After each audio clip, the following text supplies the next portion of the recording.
Natasha, and thank you so much for joining me today. Well, we are just popping in with a gorgeous, quick and simple video today to show you one of my favorite tips when you don't have to have vellum on hand, but we want to enhance those sentiments so that we can see them nice and clearly. Now, I'm going to show you one example today, but I hope that you can take this example and apply it to lots of different scenarios. Now, I'm going to be using my grip mat today, my Waffle Flower grip mat. I have the 6.5 by 8.5 inch, and I will say that this is probably my favorite that I've used. My favorite size in terms of being versatile for what I can use it for.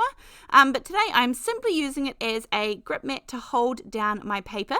I have a scrap piece of cardstock here, and by scrap I just mean it's an odd size. It's not been cut down to a card front or a card base at the moment, so I've obviously just used it for something else. I'm going to use some Red Velvet, Innocent Pink and Peach Bellini from Gina. I actually am not going to use that bottom colour at all because I want to also show you some tips when you need layering inks but you don't have as many as you need. I am using the Gilded Rose Altenew stencil set. Now this is just one I ogled over this for so long. And then I finally ended up purchasing it and I have been enjoying it ever since. So for the first layer here, I'm coming in with I think it's the Peach Bellini, and I have just done a really light layer of it. And then very simply for the next layer that I come on in, I'm just doing a heavier version. So we can get two different colors out of the same ink. And this is not, I'm not having to absolutely thrash the ink pad. I can just add more ink and make sure it's a nice saturated version of this color. And that is going to give me the second layer whilst only using one color of ink, and you can see there is really good variation between the two of them. Now this stencil comes with three actual stencils, but on the third one there are two different stages of it, so it's kind of a 4-step stencil, so that would lead you to believe that you kind of need 4 different colors, but I'm actually just going to use 3. I probably happily could have used 2 in today's as well. It just goes to show that we can actually take our inks further than we think, we have the ability to go when you just have 1 or 2 colored inks. I have lots of videos on my channel where I have the 1 color challenge as well, where I'm just using 1 color of ink, but we get lots of great variation. Now I am going to do a couple of different versions of this card. This one is using Blue Raspberry, Ocean Mist and Sea Glass Gina inks. Again, the first layer I'm just doing a really light layer, and then the second layer I'm coming in with a more saturated version of the same ink. Now I did a pink version of this card, but I am a blues girl through and through. I just love the color blue, so I do love all of these variations. I have been trying out some of the Gina inks recently. I just got a small handful. I purchased them to see if I like them, to see how I could work with them, to see if they worked with me, I guess. Because sometimes you can read reviews and watch videos and things till you're blue in the face and you think that these are going to be perfect and it actually ends up different for you. So yeah, I always just purchase a few of them, see how I go, and I'm really enjoying them. So I'm very tempted to invest in a few more. I definitely don't have full set syndrome, so I don't feel like I need the whole lot. Right, now here we are going to go to work. I have taken some mint tape. I've actually got my 4-inch mint tape, because I have completely run out of my 1-inch, but you absolutely don't need the 4. I have sort of masked off a little area in the center here. Now I have kept on the number 1 stencil so that the masked area is only the rose. I don't want the white ink going anywhere but on that rose, so I don't want it going further across. So you can see how that number 1 stencil actually helped me a lot. If you're not using stencils to create this, then you could also just do a little bit of light masking either side of your image. But, so here it is again. I'm going to use a little bit of the mint tape and cut this in half, but of course you could absolutely just use some copy paper, some cheap and cheerful paper, and put some removable adhesive on it and put a strip down both sides. That would likely be the most economical option. And so for this, to absolutely sort of dull down this little piece without using any vellum or any other sort of materials to go on this to layer, we're going to layer the white pigment ink. So I'm using the Hero Arts Unicorn Pigment ink, which is just the white ink that I have. I like it.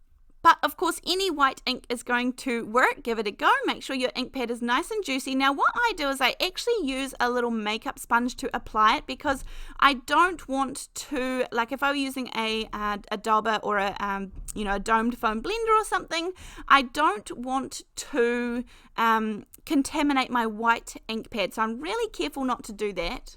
Now here my grip pad is coming in really handy, because I have not only is it holding my paper really steady, but it holds the stencil. I don't need any more mint tape or anything like that to hold everything in place. So it is pretty handy in this scenario. So here you can see I'm going to dab on a good amount. Now if you notice that you need to you get some color on your white ink pad, then just change up the sponge, or what I do is with those makeup sponges, I just cut off the edge of it, and then you can keep using the next layer down. So I get lots and lots of uses out of just one of those makeup sponges. So here you can see the end result of the pink one as well. So I've got a pink one and a blue one.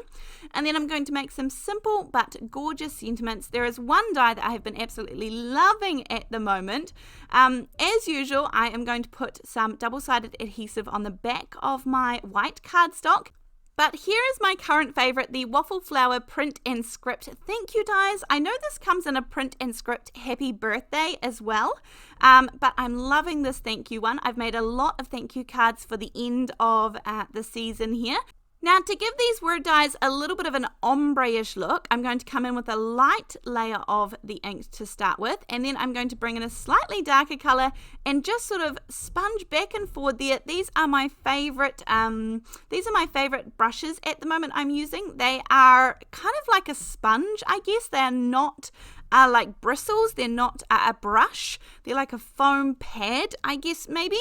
And I'm getting the best of luck using those for my ink blending, because I just, for whatever reason, the bristles and I just don't get along super well.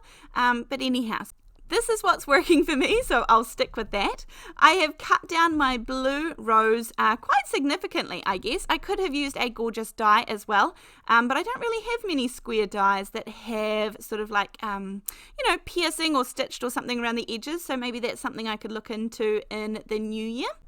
We do love a good matting layer, and instead of doing it on the actual rose, because I've made the rose piece pretty small already, I'm going to just ink up another piece of cardstock, and this way we have our own blue cardstock. I've not gone away from the 3 original blues that we used in the rose to begin with, so everything coordinates really nicely. You can see that little blue matting layer there just finishes off the outside, and it sticks out really nicely from the white corners of the rose where it's still white.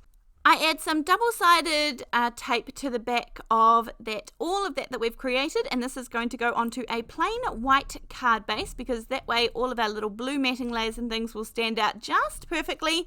And then I have my sentiments also ready to go to put this whole card together, and we'll add a couple of finishing touches to create this gorgeous, simple, easy card.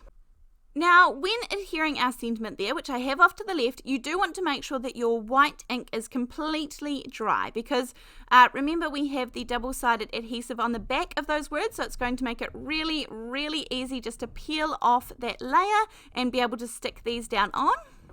But it's not going to stick very well if it's down onto wet ink. So whatever you do, make sure you either use a heat gun or let this dry naturally to make sure that white pigment ink is completely dry. Now this is just a really simple, easy way of enhancing any little place where you want to pop a sentiment and help it stand out just that little bit more. Rather than using vellum and having to worry about adhering it and all those lovely things, you can just add some white pigment ink to sort of dull back the area that you want to stand out and pop a focal point in. In this case, it's the thank you sentiment, so I pop them down. I don't press too hard until I know I've got them in the right place. Then I give them a good hard squish, and look at this gorgeous card ready to go. As I said, a couple of finishing touches with some gems and things, and this is a beautiful, simple card. The ombre blue, the really simple ombre blue that we did for the lettering, I think stands out really well too. So thank you so much for joining me, and I will see you in the next video.